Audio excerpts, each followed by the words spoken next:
people you surround yourself with are excellent mirrors of who you are and how much or how little you love yourself. There are approximately 7.9 billion mirrors on this earth in human form. And here's how you can leverage those mirrors in order to get ahead. Hi there everyone, and welcome to another episode of Miss Chrissy Chronicles, where you learn to love you. And in this video, I will be helping you rid yourself of your lame projections and judgments of other people so that you can grace the world with your highest, unapologetic self. All with the guidance of Jen Sincero's You Are Badass, how to stop doubting your greatness and start living an awesome life. Let's get into it.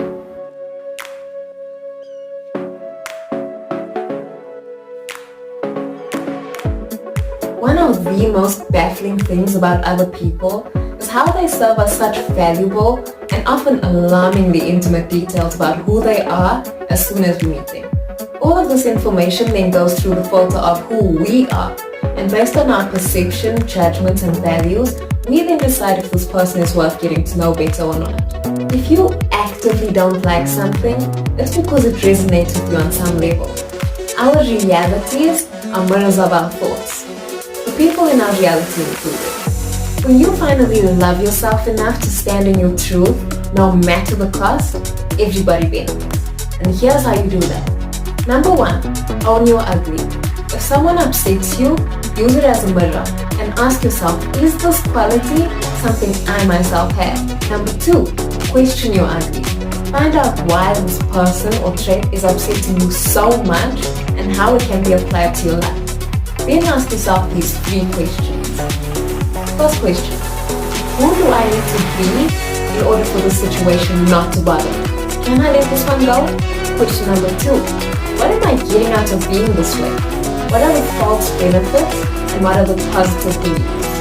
And finally, how would I feel if I wasn't this way? How do you feel in a situation versus how you would feel if it didn't bother you? Really feel into the reality of what it would be like to let this go. I want you to breathe into it, visualize it, fall in love with not having it anymore, and then let it go.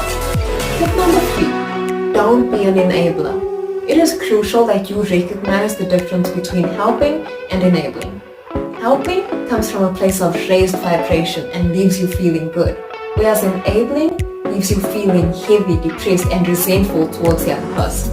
And that being said, please remember that tough love is still love, but trying to help the caterpillar out of the cocoon is only going to kill it. Tip number 4, give the suffering suckers the sayonara. Because sometimes, no matter how much work you do on yourself and how good you are at forgiving people, or even how skilled you are at letting things go, there's just no way around it. Some people are just too committed to their dysfunction. And therefore, being around them brings on suffering. And please, choose to love yourself enough to not waste any time testing how much torture you can endure. While growing through other people's ugly, you need to know how to get away from the most unbearable and severe cases. Because even though the sun will come out tomorrow, nobody wants to suffer through several miserable days. That's how you can do that. Number 1, first feed your head.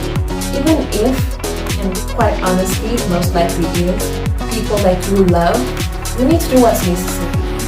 And guilt can really get in the way when you're trying to do the right thing. So stay strong. Think of it as being nice to yourself instead of being mean to them. Remembering that you are closing the gap between your current and highest version of yourself instead of trying to widen it in order to make them feel more comfortable will give you the strength you need to shake them off. Next, eject. When you are cutting a tie, you need to do it fast with little to no discussion. Otherwise, you'll be right back in the drama. If they are so oblivious of your feelings that you need to cut them off, then there is a huge chance that they won't see it coming. And therefore, the discussion as to why you need to cut them off could last a lifetime if you let it. This just lets drama re-enter the chat with the back and forth. So do what it takes to stick to the plan. If it is humanly impossible to avoid, remember, you have already decided that you want out. So don't get sucked into working through your decision or their problems with them. Notice how I said if the conversation is unavoidable, because you wanting out is not open for discussion. And tip number 5, love yourself. Fiercely, loyally, and unapologetic. Live your life and really soak it up because you will never be this young again.